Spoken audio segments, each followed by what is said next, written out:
2, 1. Let's go.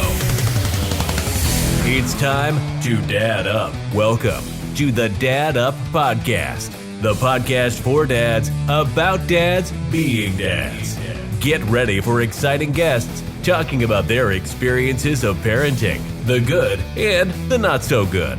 Bang that subscribe button so you don't miss a single episode, and let's get started. Here is your host, Bryan Ward.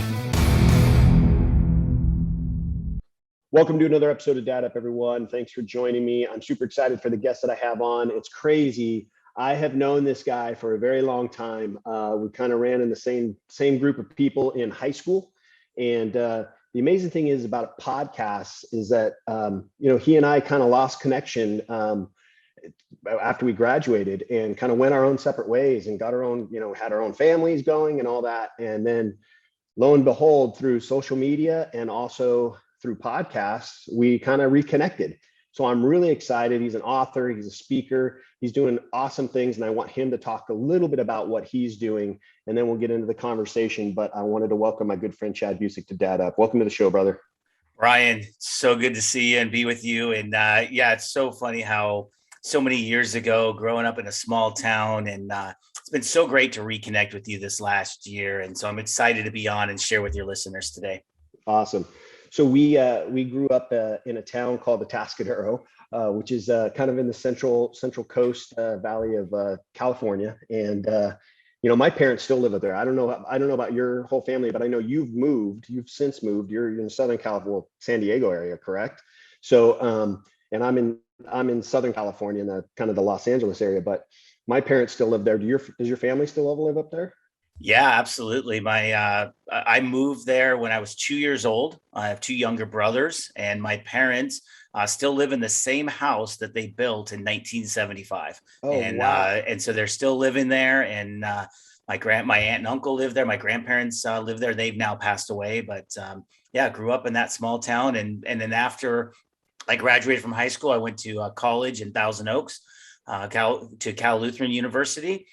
Got married shortly after that, and my wife and I moved to San Diego, and we've been here ever since. My wife, Jennifer, amazing wife, definitely married up when it comes to that.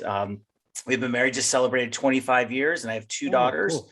My oldest daughter just graduated in May from college. She's 22, and talk about a whole different life change. She's getting married in December. So that's a whole different thing. We may get into that in the conversation. And then my youngest daughter, Morgan, is a sophomore in college, playing soccer out in a school in Chicago. Oh, awesome. Okay. Well, you guys are kind of in the same pattern as us. My wife and I will be in this next June celebrating 25 years. And then obviously you have two girls, I have two boys. But my older son, like your daughter, has since graduated college. He's 22. He's not getting married, but he's at the same age. And then my younger son plays sports in college. He's a basketball player, and he's a sophomore. So that's very cool. Well, awesome. Give me a little bit of background, because I know you wrote a book, and I want you to talk a little bit about that. But I know kind of your backstory of where you grew up and all that, obviously. But give me a little bit of backstory about Chad, and then how you've kind of transitioned and things you're doing, and then talk about those things. Yeah, absolutely. Growing up in a small town, and when you look at from the outside, my parents have been married for over 50 years, amazing father and mother, but that wasn't necessarily guaranteed in my life, because when I look and as I get older and see, my father made a very important decision early on. In fact, funny story, my mom and dad had been married for about 5 years. My dad wasn't so sure he even wanted to have kids. And my mom pretty much said to him, look, we're either having kids or we're getting a divorce, right? You see, my dad's upbringing, his parents divorced when he was 3. His dad actually is still alive. My grandfather's still alive, World War II veteran, and someone who deserves to be celebrated for what he gave for our country, and an amazing backstory there. But as a father and as a grandfather, he just was non-existent. He didn't exist in my life. And if I go back in my entire life, if I had maybe 5 Christmas cards or birthday calls my entire life, that's probably more than I actually got. And it was really a struggle. And I think I learned early on that watching my dad, even to this day, struggle through the relationship with his father, he made a choice that he didn't want that relationship for his kids. And it was tough. I learned that our circumstances don't determine who we can become or the life that we can have. And even though he had this life he was raised by his grandparents, I have two younger brothers.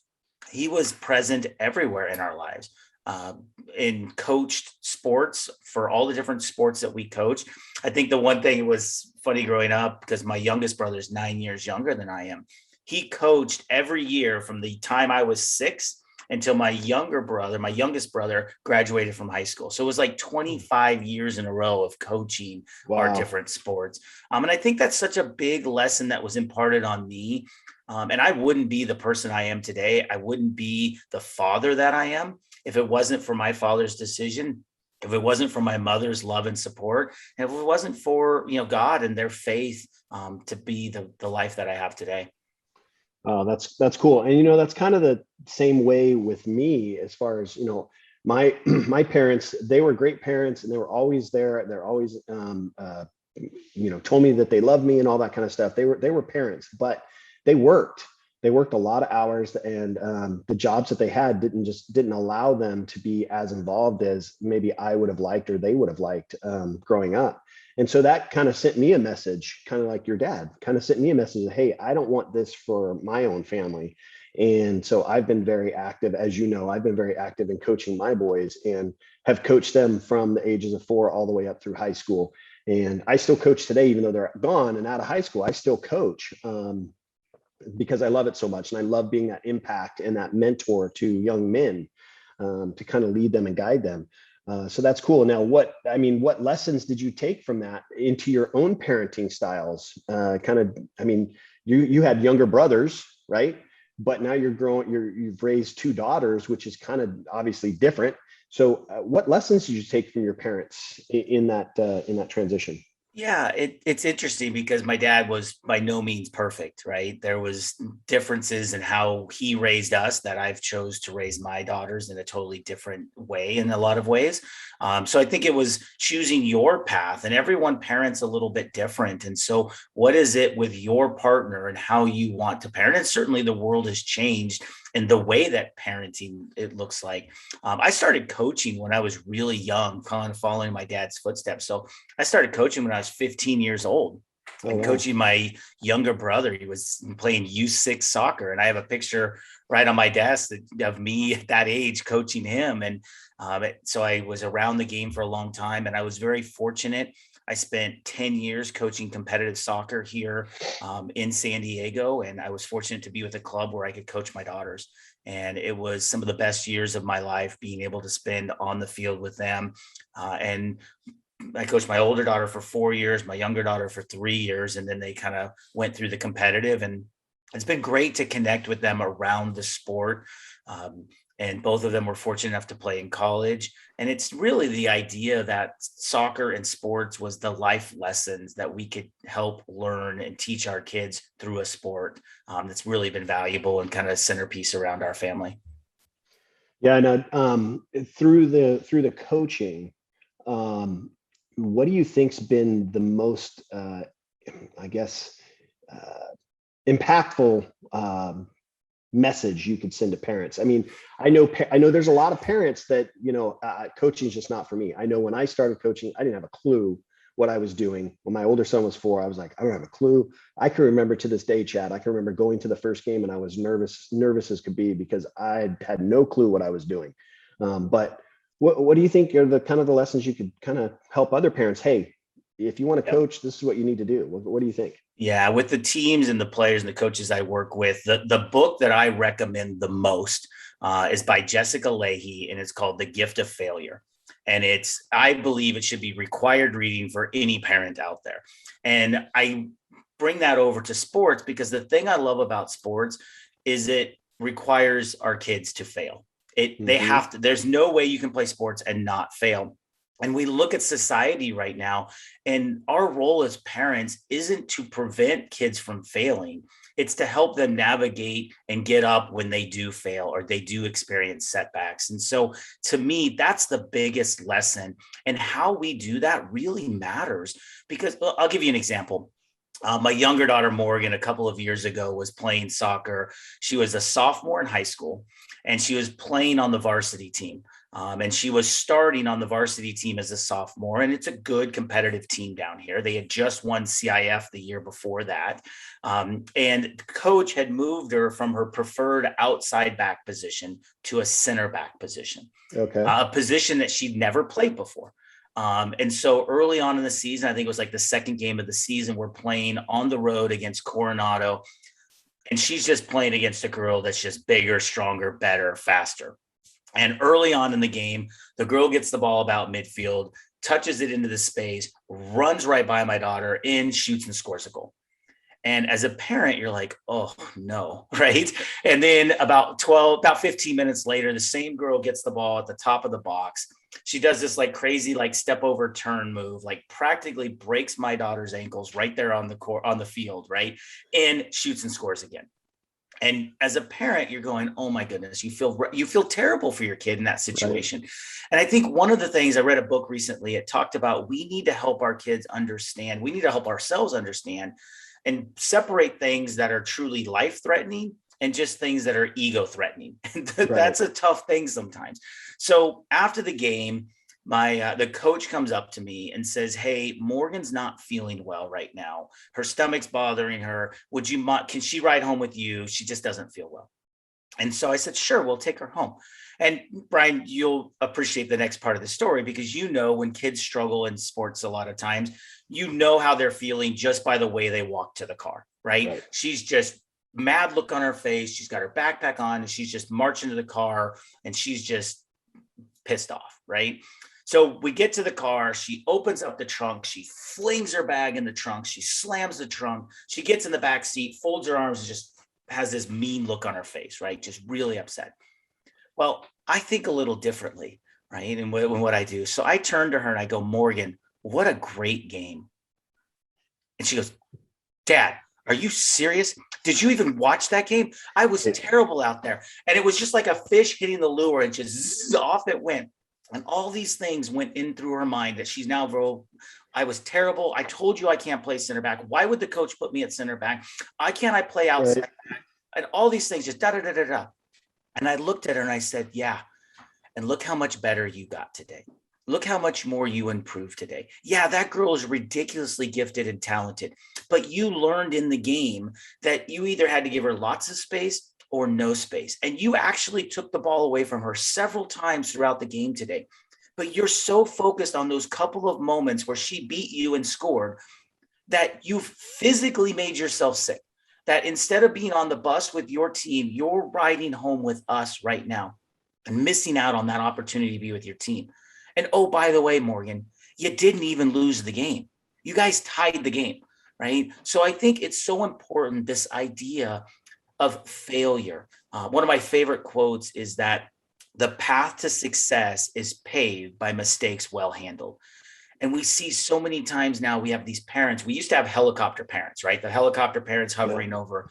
We've gotten rid of the helicopter parents. We've replaced them with the bulldozer parent, right? And they're just plowing the path for their child. And they're just like, look out, world, here comes my kid, and they're amazing. I think for me, I love sports and I love what I get to do because we're going to fail. And I tell people all the time, I want you to be really, really good at failing. And people say, well, that sounds terrible. But I know, and I look at my own life, the things that I've gone through, it's those tough times that's made me who I am today. Those are such valuable lessons to teach our kids. And you're right, parents today, I've come across them. I come across them all the time, but parents today, they really try to kind of plow this path for their kids. And it's not a good lesson to teach them because you're setting them up for failure in the future. And I think it's so important when kids are growing up that you're right, that they experience these failures and learn how to adapt and grow from them, because that's only going to set them up for success later on. Because as we know, when we hit, the adulthood, the adult world, life hits them in the chin. And if they don't know how to get over an obstacle or handle a failure in their life as an adult, it's just going to be kind of this spiral, kind of this just kind of this snowball effect. And so I think that's a great lesson, and I think that's a great talk that you had with your daughter. And I'm sure maybe at the moment, because she wasn't in the headspace to really cope and understand it, but I think that she would appreciate it now, knowing where she was then and where she is now, and look at the things that she's doing now and the things that she's accomplished. Maybe that failure helped set her up to what she's doing now. Well, Bryan, I can connect that dot for you perfectly. So fast forward a couple of years later, last year, she's a freshman in college. Once again, starting on her college soccer team as a freshman, playing outside back. And about halfway through the season, their all conference center back goes down with an ACL injury. And the next day, my daughter gets a text from her coach, Morgan, we're thinking about moving you to center back. Okay. I got a text from Morgan going, Dad, coaches talk about moving me to center back, but that's okay. I got this. Right. So when we do those things, there are big, huge payoffs and she went on to have an amazing stepping in, filling a huge void in that, and the confidence that she learned from that moment. And to me, that's the moments. Those are those pinnacle moments that we're looking for as parents, that we take those adversities and then we get to see glimpses of how those tough moments really turned into those moments that were formative moments for her. And she'll remember that forever. Yeah, that's awesome. That's awesome. And, when I think about those kinds of situations, I think about what kind of path is the Lord leading us? What kind of the path is the Lord guiding our children? And, we could tell our kids, listen, God's not going to put anything in your life that he doesn't think you can't handle. So we have to teach those lessons to our kids. And the fact that you did that with your daughter back then and led to where she is now. And that's just God saying, hey, I set this up for you. You overcame it, and look where you are today. And that's just going to continue to snowball and present good things in your life. So that's very cool. Now, kind of transitioning a little bit. You've got one that's out of college, about to get married. You've got one that's in college. Tell me some challenges that you're facing as a parent right now, because I know for me, my younger son's in college. There's obviously the little challenges here and there. My older son's out of college. He's working for a company doing very well. And there's even some challenges there. But what kind of challenges are you and your wife facing right now with your two daughters? Yeah, it's a great question. And because you think about the phases and cycles of life that we go through. And I know when it was tough when my oldest daughter left, but it was really hard when my younger daughter left, because now we're empty nesters. And now, honestly, I felt bad for my wife because now she's stuck with me all the time. Right. But ultimately what it came down to is, and both of them chose to fly and spread their wings and go to school in Chicago. Fortunately, they both wanted to go to the same school, which was awesome. But it was really challenging, especially for my wife during that time. And it required me to kind of look and say, I understand, but part of them being able to feel confident in who they are, being willing to go halfway across the country, spread their wings and fly, that means that we've done a good job. That means that we've instilled confidence in them and all the things that they need to help them succeed. And them going is a sign of doing a good job. It's not a sign that they want to be away from us. And I think that's a really important message. I think we get it wrong sometimes. I don't like this idea that we're raising children. The goal is not to raise children. The goal is to grow adults. And if we're going to grow adults, that means that they're going to grow and do their own things like we chose their own path. And so the role that we play as parents changes. And now, as my daughter is getting married, that role is completely different. And it's, trying to find that sweet spot in there and helping to support her in the ways that we can support her, but understanding that this is her path now. We've done our job. We've prepared her for it. Now we can still be there to help support her, but ultimately it's her journey. Right. And I think that it's a good point that you bring up, because I talk a lot about it on my show, is that, as parents, when our kids are younger, we're really trying to help guide and shape them into productive human beings, right? Living a healthy and productive life and doing things right that are, legal and moral and ethical. But as they get older and as they enter this world of adulthood, our job is it's partly done. The only thing that we have to do now as parents is just support. And we can still provide, guidance as far as advice goes, but they may not take it. And even, as kids, they may not take it, but as adults, they may do their own thing, and that's okay. We still want them to go through these phases where they may fail even as adults. But there's a lot of times that my boys come to me for advice or for support, and I'm all in. But when it comes to decisions that they have to make themselves, to kind of help guide the direction that they want to go, I allow them to make those decisions. Whereas kids, we may not allow them to make those decisions, right? We may kind of try to turn them a different direction. But as adults, I allow them to make those decisions. And if those decisions end up not being a good one, then they just kind of course correct, right? They just kind of pivot and change directions and go a different route. But as long as we are just there to support and help them and provide advice to them when they need it, great. But that's the important part about this transition from raising kids to now having adult children, right? I call them adult children, but they're adults now. So that's a really good point. Now, I want you to, before we kind of finish up here, I want you to kind of talk about the things you're doing now, because I know you're making a huge impact in not only your community, but also in the various circles that you run in, and then also about your book, The Rock Tumbler. So tell me a little bit about what you're doing and kind of the direction you're going. Yeah. So my company's called Championship Mindset, and I work with both corporate and athletic teams on leadership, mental performance. So I'm a Master Facilitator with Advanced Sports Technology. So working with players, coaches, and teams on the mental side of sports. So it's the 7 fundamentals of mental toughness. So it's awesome to be able to work with, whether it's from competitive sports. I work with teams at the Division I, Division II, III, NAIA level across all sports. And I love being able to be in the locker room, working with teams, because I believe that window of sports can help us. And the things that help athletes be excellent in their sport are the same things that can help them be excellent in all areas of their lives. I'm also a certified trainer with the Power of Positive Leadership for the John Gordon companies. So I do a lot of corporate leadership there and working with coaches and teams.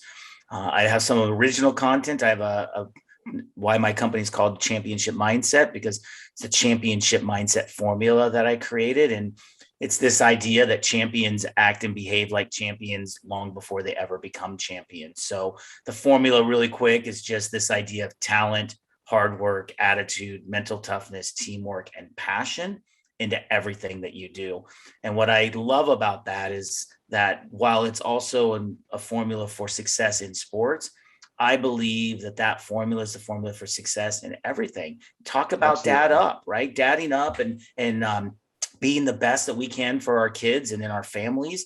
At the end of the day, it's our talent, our hard work, our attitude, our mental toughness, our teamwork, and our passion into our kids, into our families, into our professions that make up that championship mindset. And to me, that's what I'm so passionate about. And then to finish up your question, the idea of my book, it's called The Rock Tumbler. Admittedly, a lot of people may not know what a rock tumbler is, so I always have to do a little quick education. A rock tumbler is sometimes called a rock polisher. You take a bunch of rocks, you put them into a cylinder, you add water, you add grit, and it spins on this machine 24 hours a day, 7 days a week. And the whole process takes over a month. And the idea is that it's really an analogy for what we live in today. The world we live in is a rock tumbler, and it can either tear us down, chew us up, and spit us out, or it can shape and mold us into the people that we're meant to become. So the book is a fable. It's a made up story about 2 friends, Chip and Corey, which are 2 rocks that I find on my run. And we follow them through the rock tumbler. So it's divided into a few parts. It's the ingredients that go in, it's the process that happens inside the rock tumbler, and then it's the results. And throughout that, there are 16 life lessons that we can learn from the rock tumbler. And then at the end of it, the very end, I pair a verse from the Bible with each of the 16 lessons. But it really comes down to 2 things, is that our circumstances do not define who we are, who we live for, or who we play for, but who we live for, who we are, and who we play for will be revealed by how we respond to those circumstances. And the second thing is that our identity, when we know our identity, it's an endless opportunity to what we can become. But when we're so focused on what we will become, it's an endless search for who we are. And when we look at especially the last 18 months and what's going on with COVID and as social justice, everything, there's a lot of people who are searching for who they are.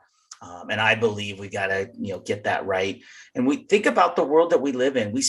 We all love the peak moments. We all love the mountaintop moments that we get. But the majority of our time is going to be spent either heading into a rock tumbler, in the middle of a rock tumbler, or coming out of a rock tumbler. So if we can change our perspective on how we deal with those moments, we can change the outcome and how that affects us. That's awesome. And the book is, it's a book that, parents can read. It's a book for anybody, really, whether you're in the corporate world, or you're a parent, or even a player, an athlete, a kid can even read the book. It's a very easy read. It's a great book. I appreciate the fact that you shared that. It's a book that everybody should pick up. So if you haven't picked it up, make sure you do. And I just want to say this, Chad, you and I have been, I say friends for so many years, but as I said earlier, we've kind of lost connection, but we've kind of regained this friendship. And I'm looking forward to not only the things that you're doing, but continuing this relationship between the two of us, because you're a good dude. You're going places. You're making an impact, not only for youth, but also in the circles that you run in, as far as the corporate world goes. So I appreciate you being on, brother. I really do, and I look forward to continuing our friendship. Well, Bryan, I can't thank you enough for having me on. And I'm so glad that we got to reconnect after all these years. And I think it's amazing in what you're doing. And I love your message. And so it was so much why I wanted to reach out to you. And I know we'll do more things together in the future. And thank you again for having me on. Absolutely.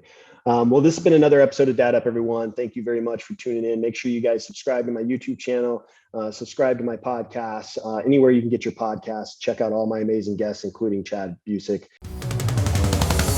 Thanks for listening to the Dad Up podcast. Be sure to subscribe so you don't miss the next weekly episode. While you're at it, leave a rating and review. And if you know someone this show can help, be sure to share it with them. Want to learn more? Check out the website at daduptribe.com or leave Bryan a message on Instagram at daduppodcast.